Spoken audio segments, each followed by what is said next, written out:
نحمد ونصلي على رسوله الكريم أما بعد فقد قال الله تعالى في القرآن العظيم أعوذ بالله من الشيطان الرجيم بفضل بسم الله الرحمن الرحيم ومن يطع الله والرسول فأولئك مع الذين أنعم الله عليهم من النبيين والصديقين والشهداء والصالحين وحسن أولئك رفيقا صدق الله العلي العظيم وقال رسول الله صلى الله عليه وسلم من عمل بما علم ورثه الله ما لم يعلم أو كما قال رسول الله صلى الله عليه وسلم.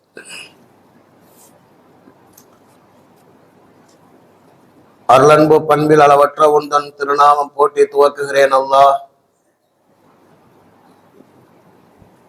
சாந்தியும் சமாதானமும் சர்தாரே தோஜஹான் ஸல்லல்லாஹு அலைஹி வஸல்லம் அவர்கள் மீதும் அன்னாரின் சான்றுகளை வலுவாதி பேணி பின்பற்றிய உத்தம சத்திய சஹாபாக்கள், தாபியீன்கள், தபா தாபியீன்கள், உலக மூமின்கள், குறிப்பாக அல்லாஹுடைய நல்லருளை நாடி வந்திருக்கின்ற நம் அனைவரும் மீதும் அல்லாஹுடைய சாந்தியும் சமாதானமும் என்றென்றும் நிலவட்டுமாக. அன்புக்கும் கண்ணியத்திற்கும் உரிய அல்லாஹுவின் நல்லடியார்களே, அருமை சகோதரர்களே, சென்ற வாரத்திலே இறைநேசர்கள் என்றால் யார் என்பதற்கு, யாரை பார்த்தால் அல்லாஹுடைய நினைவு ஏற்படுமோ அவர்கள் இறைநேசர்கள் என்ற விளக்கத்தை நாம் அறிந்திருக்கின்றோம். அதனுடைய தொடரிலே சில செய்திகளை உங்களுக்கு நான் கூற இருக்கின்றேன். அன்பிற்கினியவர்களே, இறைநேசர்கள் என்றால் யார்? அல்லாஹு தஆலா அவர்களை ஏன் அனுப்பினான்? அவர்கள் எப்படிப்பட்டவர்கள் என்ற செய்திகளை உங்களுக்கு நான் சொல்வதன் மூலமாக அந்த விஷயங்களை அறிந்து அமல் செய்து நாமும் இறைநேசர்களாக அல்லாஹுடைய அன்பை பெற்றவர்களாக திகழ வேண்டும் என்ற எண்ணத்திலேதான் இந்த பயான் உங்களுக்கு சொல்லப்படுகிறது. பயானுடைய நோக்கமே கேட்பதும் அமல் செய்வதும் தான். இதை முதலிலே மனதிலே பதிய வைக்க வேண்டும். பயானுடைய நோக்கம் என்பது சொல்லக்கூடிய விஷயங்களை தெளிவாக கவனமாக கேட்டு அதை நம்முடைய வாழ்க்கையிலே அமல் செய்து அதை பிற மக்களுக்கு எத்தி வைப்பது என்பதுதான் பயானுடைய நோக்கம். அந்த அடிப்படையிலே அவுலியாக்கள் என்ற இறைநேசர்கள் யார் என்றால், அல்லாஹு தஆலா தன் திருமறையிலே அவர்கள் அல்லாஹுடைய விசேஷமான அருளை பெற்றவர்கள் என்று அல்லாஹு தஆலா கூறுகின்றார். அவர்களை நாம் சாதாரணமாக நினைத்து விடக்கூடாது, விலகிவிடக் கூடாது. அல்லாஹு தஆலா தன் திருமறையிலே 4வது சூராவினுடைய 69வது வசனத்திலே கூறுகின்றான், وَمَن يُطِعِ اللَّهَ وَالرَّسُولَ, யார் அல்லாஹுவையும் அவனுடைய தூதருக்கும் அல்லாஹுக்கும் அவருடைய தூதருக்கும் யார் கீழ்ப்படிந்து நடந்தார்களோ அவர்கள் மறுமை நாளையிலே யாரோடு இருப்பார்கள் என்றால், فَأُولَٰئِكَ مَعَ الَّذِينَ أَنْعَمَ اللَّهُ عَلَيْهِمْ, அவர்கள் அல்லாஹுடைய அருளை பெற்ற மினன் நபிய்யின வ சித்தீக்கின வ ஷுஹதாஇ வ ஸாலிஹீன், நபிமார்கள், சித்தீக்கின்கள், சுகதாக்கள் என்ற அல்லாஹுடைய பாதையிலே உயிரை நீத்த தியாகிகள், சாலிஹீன் என்ற நல்லடியார்கள். இங்கே சாலிஹீன் என்று சொன்னால் இறைநேசர்கள். ஆக நல்லடியார்களாக இந்த உலகத்திலே வாழ்ந்து மறைந்த இறைநேசர்களோடு இருப்பார்கள் என்று அல்லாஹு தஆலா தன் திருமறையிலே கூறுகின்றார். ஆக இறைநேசர்கள் என்றால் யார்? அல்லாஹுடைய விசேஷமான அருளை பெற்றவர்கள் என்று அல்லாஹு தஆலா கூறுகின்றார். அது மட்டுமல்ல, அவர்கள் இந்த உலகத்திலே எந்த பணியை செய்தார்கள் என்றால், நபிமார்கள் எந்த பணியை செய்தார்களோ அந்த பணியை இந்த உலகத்திலே செய்வதற்காக வேண்டி அல்லாஹ்வால் தேர்ந்தெடுக்கப்பட்டவர்கள் தான் இறைநேசர்கள். அல்லாஹ் இந்த வசனத்திலே என்ன கூறுகின்றான்? நபிமார்களோடு இருப்பார் என்று அல்லாஹு தஆலா கூறுகின்றான். அல்லாஹ் இன்னொரு வசனத்திலே நபிமார்கள் என்ன பணியை செய்தார் என்பதை கூறுகிற நேரத்திலே அல்லாஹு தஆலா தன் திருமறையிலே நபிமார்கள் இந்த உலகத்திலே 3 காரியத்தை செய்ததாக அல்லாஹு தஆலா கூறுகின்றார். 2வது சூராவுடைய 129வது வசனத்தில் அல்லாஹ் கூறுகின்றான், ரப்பனா வபாஸ் ஃபீஹிம் ரசூலன் மின்ஹும். ஹஜ்ரத் இப்ராஹிம் அலைஹிஸ்ஸலாம் அவர்கள் காபத்துல்லாவை கட்டி முடித்ததற்கு பிறகு ஒரு துஆ செய்தார்கள். அந்த துஆ என்னவென்றால், யா அல்லாஹ், அவர்களிலிருந்து ஒரு இறை தூதரை நீ அனுப்புவாயாக. அவர் எப்படிப்பட்டவராக இருக்க வேண்டும்? எத்துலு அலைஹிம் ஆயாத்திக்க, உன்னுடைய வேத வசனங்களை அந்த மக்களுக்கு ஓதி காண்பிப்பவராக இருக்க வேண்டும். வயுஅல்லிமுஹுமுல் கிதாப வல் ஹிக்மா, அந்த வேதத்தினுடைய ஞான கருத்துக்களை மக்களுக்கு போதிக்க வேண்டும். வயுஸக்கீஹிம், அவர்களுடைய உள்ளத்தை தூய்மைப்படுத்த வரக்கூடியவராக இருக்க வேண்டும் என்பதாக துஆ செய்தார்கள். ஆக இந்த வசனத்திலே நபிமாருடைய 3 வகையான பண்புகளை, நபிமார் இந்த உலகத்திலே செய்த 3 வகையான காரியங்களை அல்லாஹு தஆலா கூறுகின்றார். நபிமார் இந்த உலகத்துக்கு ஏன் வந்தார்கள்? இந்த 3 காரியத்தை செய்வதற்காகத்தான் வந்தார்கள். எல்லா நபியுமே இந்த காரியத்தை தான் செய்தார்கள். என்ன செய்தார்கள்? அந்த காலத்தில் எந்த வேதம் இருந்ததோ அந்த வேதத்தை எப்படி ஓத வேண்டும் என்பதாக கற்றுக் கொடுத்தார்கள். ஏன்னா அல்லாஹ் குர்ஆனிலே கூறுவான், வரத்திலில் குர்ஆன தர்தீலா, குர்ஆனை எப்படி ஓத வேண்டுமோ அப்படி ஓதுங்கள் என்று அல்லாஹ் தஆலா கூறுகின்றார். அப்ப குர்ஆனை முந்தைய நபிமார்கள் தங்களுடைய வேதத்தை மக்களுக்கு எப்படி ஓத வேண்டும் என்பதாக கற்றுக் கொடுப்பதற்காக வந்தார்கள். 2வதாக வயுஅல்லிமுஹுமுல் கிதாப வல் ஹிக்மா, அதனுடைய கருத்துக்களை மக்களுக்கு போதிக்கக்கூடியவராக இருந்தார்கள். வயுஸக்கீஹிம், அந்த மக்களுடைய வாழ்க்கையில் ஏற்பட்ட குஃபரான விஷயத்தை, பாவமான விஷயங்களை விட்டும் அவர்களை தூய்மைப்படுத்தக்கூடியவராக இருந்தார்கள் என்பதைத்தான் அல்லாஹு தஆலா இங்கே கூறுகின்றார். இந்த பணியை நபிமார்கள், ஹஜ்ரத் ரசூலுல்லாஹி ஸல்லல்லாஹு அலைஹி வஸல்லம் நபிமார்களுடைய வருகை என்பது முடிந்து விட்டது. அந்த பணியை இந்த உலகத்திலே செய்வதற்காக வேண்டி அல்லாஹ்வால் தேர்ந்தெடுக்கப்பட்ட நல்லடியார்கள் தான் இறைநேசர்கள். அப்ப இறைநேசர்கள் என்றால் யார் என்றால், நபிமார்கள் எந்த பணியை செய்தார்களோ அதை இந்த உலகத்திலே உலகம் அழிகிற வரைக்கும் செய்யக்கூடிய எல்லோரும் இறைநேசர்கள். அதனால நாமும் அந்த காரியத்தை செய்யக்கூடியவராக இருக்க வேண்டும். வரலாறுகளிலே காணுகின்றோம், இறைநேசர்கள் இந்த உலகத்தில் அந்த காரியத்தை செய்தார்கள். ஒன்று, அந்த வேதத்திலே எப்படி ஓத என்பதாக கற்றுக் கொடுத்தார்கள். அப்படின்னா என்ன அர்த்தம் என்றால், இறைநேசர் என்றால் முதலிலே அவருக்கு குர்ஆன் ஓத தெரிந்திருக்க வேண்டும். குர்ஆனை எப்படி ஓத வேண்டுமோ அப்படி ஓத தெரிந்தவராக இருந்து மற்றவர்களுக்கு ஓத கற்றுக் கொடுக்கக்கூடியவராக இருக்க வேண்டும். இது இல்லாவிட்டால் இறைநேசராக முடியாது. 2வதாக, அந்த வேதத்தின் கருத்துக்களை மக்களுக்கு சொல்லக்கூடியவராக இருந்தார்கள்.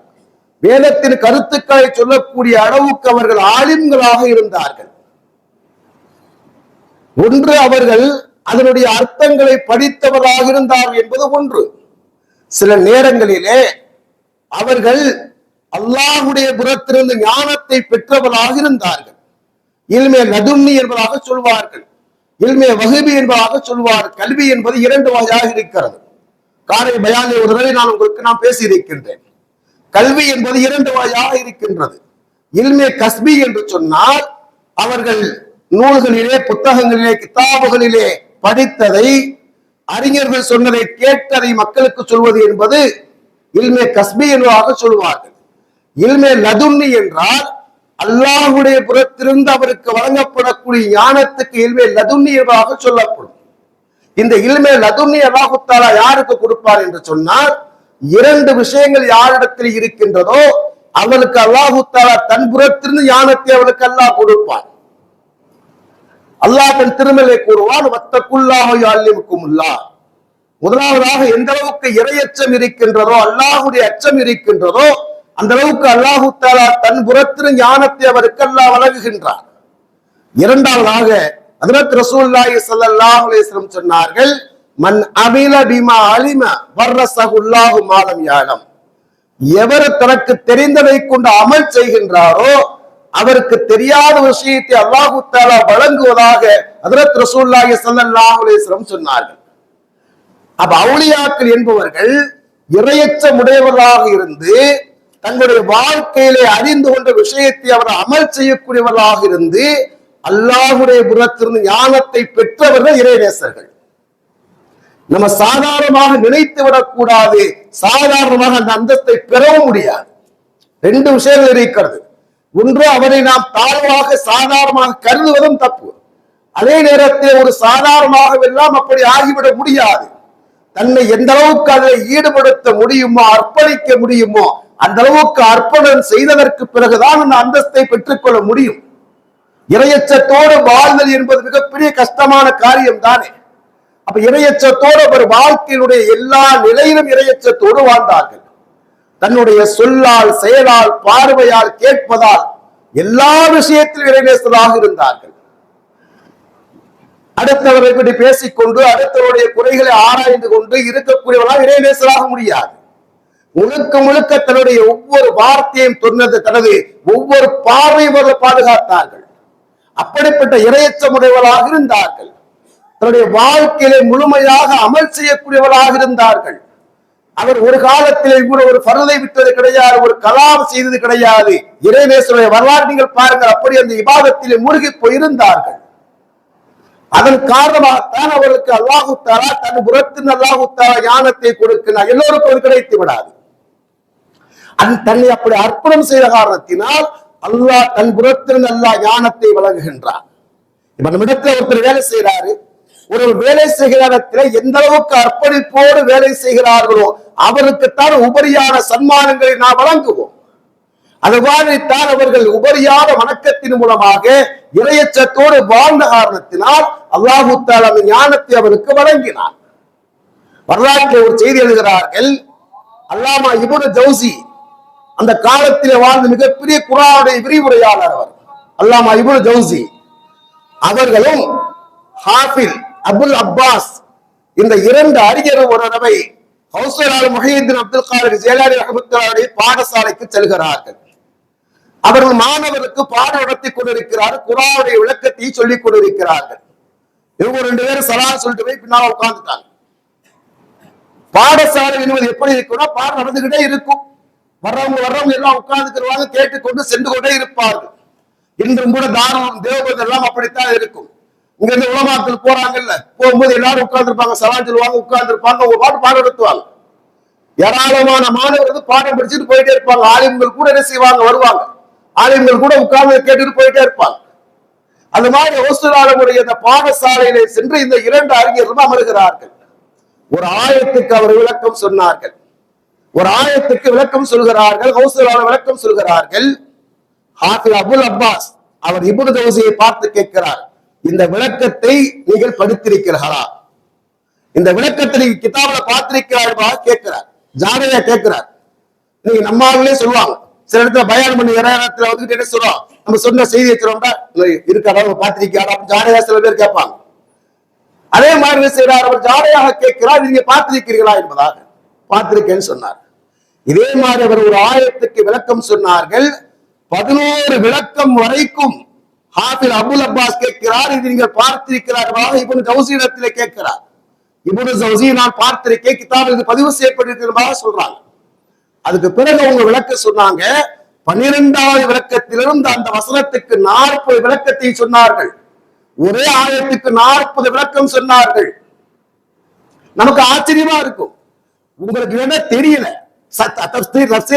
ஒரு கிதாப் இருக்குது, நான் பெங்களூர்ல ஓதி இருக்கேன். ஒரு ஆயத்துக்கு 100 விளக்கம் சொல்லுவார். யா இவளது நாமுதா கும்து மின ஸலாத்தி, நீங்க தொழுகைக்கு போக நேரத்தில் உணவு செய்ய அல்லாஹ் தஆலா சொல்வான். அந்த ஆயத்துக்கு அந்த கிதாபிலே 100 விளக்கம் சொல்லுவார், 100 சட்டம் சொல்லுவார். அல்லாஹ் அந்த ஞானத்தை கொடுத்தார். நமக்கு வேணா ஆச்சரியமா தெரியும், இது எப்படி விளக்கம் சொல்லுவார்? நமக்கு ஒரு ஆயத்துக்கு ஓதவே தெரியாது. அதுக்கு நமக்கு 4 அர்த்தம் தெரிஞ்சாலும் நம்மளை கையில பிடிக்க முடியாது. என்னையும் சேர்த்தா சொல்றேன், கொஞ்சம் தெரிஞ்சாலும் நமக்கு பெரிய ஆளாயிடுவோம். இதெல்லாம் எப்படி சாத்தியம்? அதுதான் நமக்கு எது தெரியவில்லையோ அதை நாம் பிரமித்து போகின்றோம், மறுக்கின்றோம். இது நம்முடைய அறியாமை. இப்னு ஜௌஸி ஆச்சரியம் அடைந்து போனாரா, அதிர்ச்சி அடைந்து போனார். மிகப்பெரிய அறிஞர் அவர். இந்த விளக்கத்தை அவர் தன் புறத்தின் அல்லாஹ்வுடைய புறத்தின் சொன்னார்கள். அதற்கு காரணம் என்னவென்று சொன்னால், இறையற்ற மௌனத்தில் இருந்தது. வாழ்க்கையில எந்த விஷயத்தை அறிந்து கொண்டார்களோ அதன்படி அமல் செய்தார்கள். எனவேதான் அவர்கள் நபிமார்கள் செய்த பணியை இந்த உலகத்திலே செய்தார்கள். நபிமார்கள் செய்த 3வது பணி எல்லாம் அங்கே கூறுகிறார், மனிதர்களை தஸ்கியத், மனிதர்களை சீர்திருத்துவதற்காகத்தான் அல்லாஹ் தஆலா நபிமாரை அனுப்பி வைத்தார். நபிமார்கள் இந்த உலகத்தை விட்டு முடிந்ததற்கு பிறகு, நபி ஸல்லல்லாஹு அலைஹி வஸல்லம் அந்த நபித்துவம் முடிந்ததற்கு பிறகு மக்களை நல்வழிப்படுத்துவதற்காக வேண்டி அல்லாஹ்வால் தேர்ந்தெடுக்கப்பட்டவர்கள் இறைநேசர்கள். வரலாற்று எழுதுகிறார்கள், கௌசலாவுடைய வரலாற்றை எழுதுகிறார்கள், ஃபதஹுர் ரப்பானி என்ற கிதாபை எழுதுகிறார்கள். அவருடைய கரத்தை பற்றி 5000 நபர்கள் இஸ்லாத்தை ஏற்றுக்கொண்டார்களாம். அவருடைய கரத்தை பற்றி 5000 நபர்கள் இஸ்லாத்தை ஏற்றுக்கொண்டார்கள். 20,000 மனிதர்கள் தீயவர்களாக இருந்து நல்லவர்களாக மாறினார்கள். அந்த அளவுக்கு மக்களை பண்படுத்தக்கூடியவர்களாக இருந்தார்கள். நமக்கு ஆச்சரியமாக இருக்கலாம். இறைநேசர் அப்படி மக்களை என்ன செய்தார்கள்? அவருடைய ஆன்மீக உரையின் மூலமாக மக்களை திருத்தினார்கள். வரலாற்றிலே வருகிறது, அந்த ஹசன் பார்க் இமாம் கூட ஒரு திருமயால கூட சொன்னாங்க, ஹாஜா முஹியுத்தீன் சிஸ்தி ரஹ்மத்துல்லாஹி அலைஹி அவர்கள் அஜ்மீர்ல இருக்காங்களா இல்லையா, அவங்க வரலாறு சொன்னாங்க. அது சொன்னாங்க, ஒரு தடவை ஒரு பயணத்திலே வந்து அவருடைய கரம் பற்றி 50,000 நபர்கள் ஈமான் ஏற்றுக்கொண்டார்களாம். நான் வெள்ளி மேடையில் நடத்த பயான சொல்கிற நேரத்துல ஆலிம்களுக்கு சொல்லிக் கொடுத்தேன். அவங்க சொன்னாங்க, ஹஜ்ரத் அதை 1,00,000 பேர் சொன்னாங்க. நான் சொன்னப்பா அஜத் 50,000 சொன்னாங்கப்பா அப்படின்னு. உலமாக்கள் சொல்றாங்க, நாங்க படிச்சிருக்கோம் ஹஜ்ரத், அவருடைய கரம் பற்றி அவருடைய ஒரே பயணத்திலே 1,00,000 நபர்கள் ஈமானை ஏற்றுக்கொண்டாங்களாம். அவருடைய பயணத்தை முடிச்சுட்டு வந்து தன்னுடைய தாயாட்ட சொன்னாங்க, அம்மா எனக்கு ரொம்ப சந்தோஷமா இருக்குமா, என்னுடைய கரம் பற்றி ஏராளமான மக்கள் ஈமானை ஏற்றுக்கொண்டார் என்பதாக. அந்த நேரத்தில் சொன்னாங்களா, தாயார் சொன்னாங்க, இது என்னப்பா ஆச்சரியப்படுறதுக்கு இருக்கு? ஆச்சரியப்படுறதுக்கு என்ன இருக்கிறது? ஒவ்வொரு தடவை உனக்கு பால் கொடுக்கிற நேரத்திலே நான் உணவு செய்து விட்டு 2 ரக்காத் தொழுது விட்டு பிஸ்மில்லாஹிர் ரஹ்மானிர் ரஹீம் சொல்லிவிட்டு உனக்கு நான் பால் கொடுத்திருக்கின்றேன். என்னுடைய தொழுகையும் என்னுடைய பிஸ்மில்லாஹ்ங்கிற வார்த்தையும் எப்படி உடைய வாழ்க்கையிலே பயனளிக்காமல் போகும், எப்படி உடைய வாழ்க்கையில சீர்திருத்தத்தை ஏற்படுத்தாமல் போகும் சொன்னாங்களாம். அப்ப அந்த அளவுக்கு அந்த தாய்மார்கள் பிள்ளைகளை உருவாக்கினார்கள். இன்னைக்கு நாம் எந்த அளவுக்கு உருவாக்குகின்றோம்? இறைநேசரை உருவானதற்கு சில நேரத்தில் அவர்கள் தன்னுடைய முயற்சியின் மூலமாக, தன்னுடைய அமலின் மூலமாக வேண்டி உருவானார் என்பது இருக்கின்றது. சில நேரத்திலே அந்த பிள்ளைகளை பெற்றோர் அப்படி உருவாக்கினார்கள். பால் கொடுக்க நேரத்தில் உணவு செய்து விட்டு பிஸ்மில்லா சொல்லிவிட்டு கொடுத்தார்கள். அதனால அந்த பிள்ளைகள் அப்படி உருவானார்கள். வரலாற்று சொல்லுவாங்க இல்லையா, திப்பு சுல்தானுடைய வரலாற்று சொல்லுவாங்க இல்லையா, வெளியில கேட்கிற தாய்மாருக்கும் உங்களுக்கும் நான் சொல்கிறேன், இன்னைக்கு நம்ம டிவியை பார்த்துட்டு போனை பார்த்துட்டு அடுத்தவரை பத்தி ஊர் பலாய் பேசிக்கிட்டு உட்கார்ந்து பால் கொடுத்து அதே கூட உருப்படுவான். ஆனா அவனும் உருப்படுறது, நம்மளும் உருப்படுறது இல்லை. திப்பு சுல்தான் எழுதுவார்கள், நினைவுக்கு வருகிற உங்களுக்கு நான் சொல்கிறேன். திப்பு சுல்தான் அவரை என்ன செய்யறார், எதிர்நாட்டு அரசன் ஒரு போட்டி வைக்கின்றார். ஒரே கூண்டிலே வேங்கையோடு சிங்கத்தோடு மோத வேண்டுமாக அவர் ஏற்றுக்கொண்டார். ஏற்றுக்கொண்ட போது அவரோடு இருந்த ஒருவர் வந்து திப்பு சுல்தானுடைய தாயாட்ட சொன்னார், ஆமா, அரசர் வந்து சூழ்ச்சி செஞ்சு இப்படி அவர் சிக்க வச்சுட்டாரு. அவர் ஒரு சவால் விட்டார். திப்பு சுல்தான் தெரியாம அதை ஏத்துக்கிட்டாரு. உங்க மகன் என்னையோட காலியாக போறாருமா, நீங்க வந்து ஏதாவது சொல்லுங்கம்மா என்பதாக. தாயார் சொன்னார்கள், என் மகன் வேங்கையோடு மோதினால் வேங்கை இறக்குமே தவிர வேங்கை தோற்று போகுமே தவிர என் மகன் தோற்று போக மாட்டான். என் தெரியுமா, அவனுக்கு பால் கொடுக்கிற நேரத்தை உணவு செய்த 2 ரக்காத் தொழுது விட்டு பிஸ்மில்லா சொல்லி பால் கொடுத்திருக்கின்றேன். அந்த தொழுகையும் பிஸ்மில்லா அப்படி அவனை எப்படி கோழையாக முடியுமாக கேட்டார்கள். அந்த வேங்கை தோற்று போடுவதாக வரலாறு எழுதுவார்கள். அப்ப என்னன்னா, இறைநேசர்கள் எப்படி உருவானார் என்று சொன்னால், சில நேரத்தில் அவர்கள் இபாதத்தின் மூலமாக உருவானார்கள். தன்னுடைய தாயுடைய வளர்ப்பினால் உருவானார்கள், தாயுடைய துவாவினால் உருவானார்கள். நாம் அந்த பிள்ளைகளுக்காக துவா செய்ய வேண்டும். அந்த பிள்ளைகளுக்கு சாலிகான பிள்ளைகளா உருவாக்குவதற்கு பெற்றோர் முயற்சிக்க வேண்டும். வரலாற்றிலே ஒரு செய்தி எழுதுவார்கள். அபு யஸீத் புஸ்தாமி, பெரிய அறிஞர், பெரிய இறைநேசர் அபு யஸீத் புஸ்தாமி. அவரிடத்தில் ஒரு மாணவர் கேட்டார்கள், நீங்கள் எப்படி விலாயத்தை, இந்த இறை நெருக்கத்தை, இறை நேசத்தை எப்படி நீங்கள் பெற்றுக்கூடியது என்பதாக. அவரை சொன்னார்கள், என் தாயின் துவா என்பதாக சொன்னார்கள். என் தாயின் துவா. தாய்மார் இந்த காலத்தில் எப்படி துவா செய்தார்கள். யாரெல்லாம் என்னுடைய குழந்தை இறை நேசராக ஆக்கியதாக துவா செய்தார்கள். அந்த தாயின் துவாவுக்கு ஒரு சக்தி இருக்கிறது. சொல்றாங்க, என் தாய் ஒரு துவா செஞ்சாங்க. எப்போது என்று சொன்னால், என்னுடைய தாயார் இரவு நேரத்தில் உட்கார்ந்து என்ன செஞ்சாங்க, இரவு நேரத்திலே என்ன செய்யறாங்க, எனக்கு குர்ஆன் ஓதி கொடுத்தார்கள், எனக்கு குர்ஆன் சொல்லி கொடுக்குறாங்க, உபதேசங்கள் பண்ணிக்கிட்டு இருந்தாங்க. அந்த காலத்துல தாய்மார்கள் தன்னுடைய பிள்ளையை பக்கத்துல படுக்க வச்சு உபதேசம் செய்யக்கூடிய வளமையெல்லாம் இருந்துச்சு. இன்னைக்குதான் நைட் ஆச்சுன்னா ஆளுக்கு ஒரு போனை தூக்கி கையில போய் கதவை சாத்திடுறோம். யார் எப்ப தூங்கலான்னு தெரியல, யார் எப்ப எந்திரிக்கலாம்னு தெரியல. என்னுடைய தாயார் செய்யறாங்க, என்னை பக்கத்துல படுக்க வச்சு எனக்கு உபதேசம் செய்து கொண்டிருந்தார்கள். திடீர்னு அவங்களுக்கு விக்கல் வந்துருச்சு, தண்ணி கேட்டாங்க. நான் வீட்டுல பார்த்து தண்ணியை காணோம், பக்கத்துல பார்த்து தண்ணியை காண, கடைசியில கொஞ்சம் தூரம் போய் தண்ணீர் எடுத்து வர வேண்டிய ஒரு சூழல். நான் போய் தூரத்துல போய் தண்ணீர் எடுத்து கொண்டு வந்து என்னுடைய தாயார் தூங்கி விட்டார்கள். நான் தண்ணியை வச்சுக்கிட்டே நின்றேன். தஹஜ்ஜுடைய நேரத்தில் என்னுடைய தாயார் எழுந்தார்கள். நான் கையில தண்ணீரை வைத்திருப்பதை பார்த்து என்னுடைய தாயார் துவா செய்தார், யா அல்லாஹ், இந்த மகன் என்னை நேசிப்பதை போன்று நீ அவனை நேசிப்பாயாக என்பதாக தாய் துவா செய்தார்கள். இந்த மகன் என்னை நேசித்து எனக்காக தண்ணீரை வைத்துக் கொண்டிருக்கின்றார், யா அல்லாஹ், இவனை நீ நேசிப்பாயாக தாயார் துவா செய்தார்கள். அல்லாஹு தஆலா அந்த தாயின் துவாவை கொண்டு அல்லாஹ் என்னை இறைநேசராக ஆக்கினார் சொல்றாங்க. இந்த உலகத்திலே அதமாக செய்யறாங்க. மிகப்பெரிய இறைநேசர் உருவானார்கள். எப்படி? தன்னுடைய பெற்றோருடைய துவாவினால் உருவானார்கள்.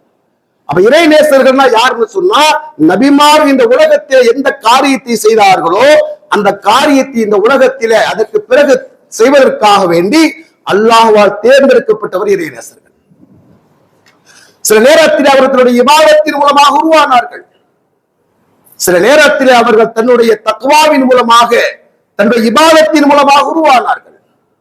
இறையச்சத்துக்கு, அதாவது இறை நேசத்தை அடைய வேண்டும் என்று சொன்னால் அல்லாஹு தஆலா முதல் அடையாளமாகவே இறையச்சத்தை தான் கூறுகின்றார். வலி என்றால் யார்? அறிஞர் விளக்கம் சொல்கிறார், குல்லு மூமினின் தக்கியின், இறையச்சமுடைய ஒவ்வொருவரும் இறை நேசர் என்பதாக அறிஞர் கேளுகிறார்கள்.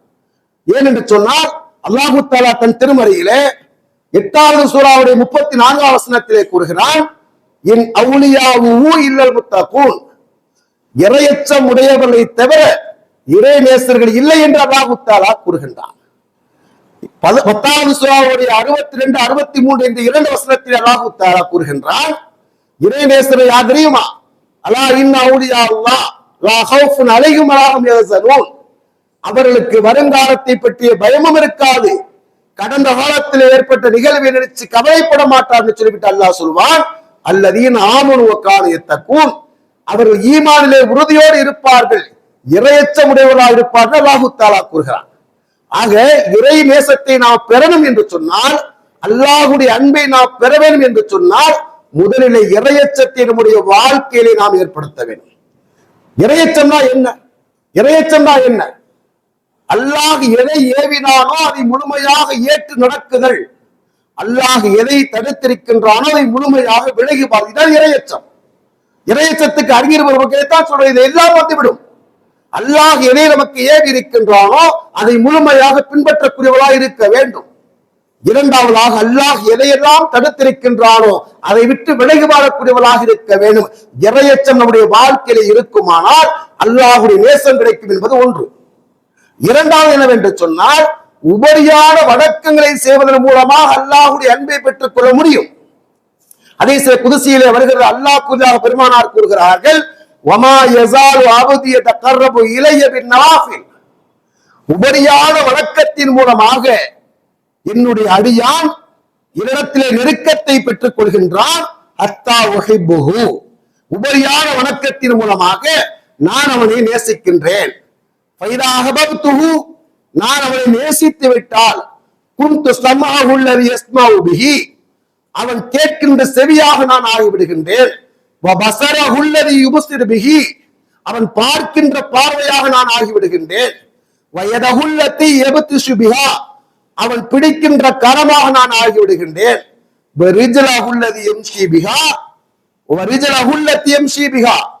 அவன் நடக்கின்ற பாதமாக நான் ஆகிவிடுகிறேன் என்று அல்லாஹ் கூறுகிறான். அப்படியே என்ன அர்த்தம் என்று சொன்னால், நீங்கள் எந்த அளவுக்கு உபரியான வணக்கங்களை செய்து செய்து செய்கிறீர்களோ அந்த அளவுக்கு அல்லாஹுடைய அன்பு நமக்கு கிடைத்து விடுகின்றது. அல்லாஹுடைய அன்பு கிடைத்து விட்டது என்று சொன்னால், நீங்கள் நினைப்பதை அல்லாஹ் செய்து காண்பிப்பான்.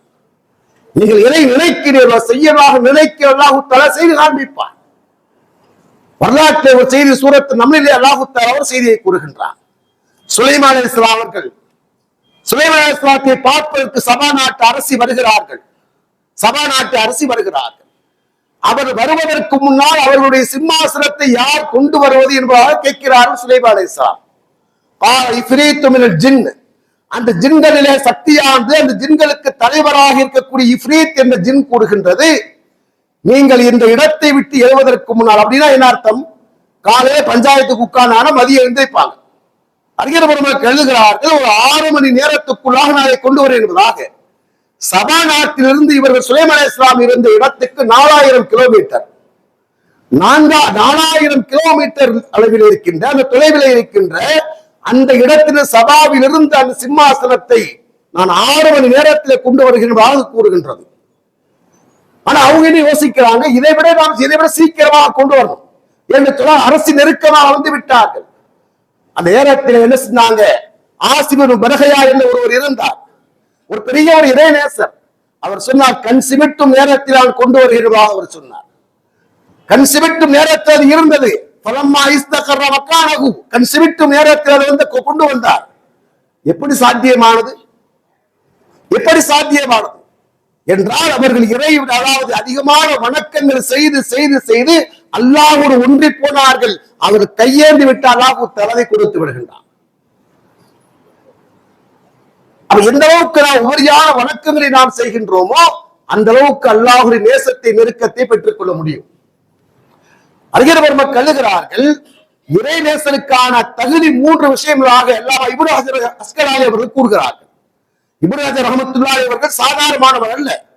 புகாரி ஷரீஃபுக்கு ஃபத்ஹுல் பாரி என்ற நூலை கிதாப் எழுதுறாங்க, தஃசீர் ஹதீஸ் விரிவுரை எழுதுறவங்க. அவங்க சொல்றாங்க, இறை நேசன் யார் தெரியுமா? 3 விஷயத்தை கூறுகிறார்கள். அல் வலியும், இறை நேசர் யார் தெரியுமா? அல்லாஹ்வுடைய நேசத்தை நீங்கள் பெற வேண்டும் என்று சொன்னால் 3 விஷயங்கள் உங்களுக்கு இருக்கணும். அல் ஆலிமு பில்லாஹ், அல்லாஹ்வை அறிந்தவனாக நீ இருக்க வேண்டும். அல்லாஹ் அறிந்திருக்கிற அல்லாஹ் பற்றி நமக்கு தெரியும்.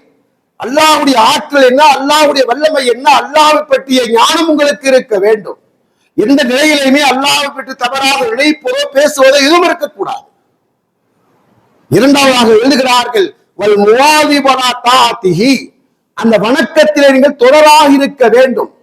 எந்த வணக்கத்தை செய்தீர்களோ அந்த வணக்கத்தை தொடராக நீங்கள் செய்ய வேண்டும். ஒரு ஃபர்லான காரியத்தை நாம் செய்கிற இடத்திலே அதை நாம் தொடராக செய்ய வேண்டும். மூன்றாவதாக கூறுகிறார்கள், வல் முஹ்லிசு ஃபீ இபாதத்திஹி, அந்த வணக்கத்தை அல்லாஹ்வுக்காக செய்ய, அந்த வணக்கத்தை தொடராக செய்ய வேண்டும். வரலாற்று எழுதுகிறார்கள், சயீத் இப்னு முஸய்யப் ரஹ்மத்துல்லாஹி அலைஹி கூறுகிறார்கள், மா ஃபாதத்தினி தக்பீரத்து ஊலா முந்து 50 சனா, 50 ஆண்டுகளாக எனக்கு தக்பீர் தஹ்ரீமா தவறையே இல்லையாக கூறுகிறார்கள். 50 வருடங்களாக தக்பீர் தஹ்ரீமா தவறியதை இல்லையாக கூறுகிறார்கள். தக்பீர் தஹ்ரீமான என்ன அர்த்தம்? இமாம் அல்லாஹ் அக்பர் என்ற ரே கூறுகிற நேரத்திலே பின்னால் உள்ளவர் அல்லாஹ் என்ற அலிஃபை சொல்ல வேண்டியது தக்பீர் தஹ்ரீமா. என்ன சொல்றாங்கன்னா 50 ஆண்டுகளாக எனக்கு தக்பீர் தஹ்ரீமா தவறியது இல்லை கூறுகிறார்கள். வமா நலர்து ஃபீ கஃபா ரஜுலின் ஃபீ ஸலாத்தி முந்து 50 சனா. 50 ஆண்டுகளாக எனக்கு முன்னால் எந்த மனிதனுடைய பிடரியை நான் பார்த்ததில்லை. அப்படின்னா என்ன அர்த்தம்? முதல் சஃபில் இருக்காங்க, முதல் சஃபிலே நின்று தக்பீர் தஹ்ரீமாவோடு 50 ஆண்டுகள் அவர் தொழுதார்கள். அதனால இறைநேசத்தை பெற்றுக் கொண்டார். என்ன அர்த்தம் அப்படின்னா, நாம் இறைநேசராக ஆக வேண்டும் என்று சொன்னால் முதலில் இறையச்சத்தை அவசியமாக்கிக் கொண்டு உபரியான வணக்கங்களை நாம் செய்ய வேண்டும். பரவான வணக்கங்களை தொடராக செய்ய வேண்டும். அதை இஹ்லாஸ் அல்லாஹ்வுக்காக செய்கிற நேரத்திலே அல்லாஹ்வுடைய அன்பும் பொருத்தம் நமக்கு கிடைக்கிறது. கேட்டதை கடைபிடிக்க அல்லாஹ். அஸ்ஸலாமு அலைக்கும் வரஹ்மத்துல்லாஹி.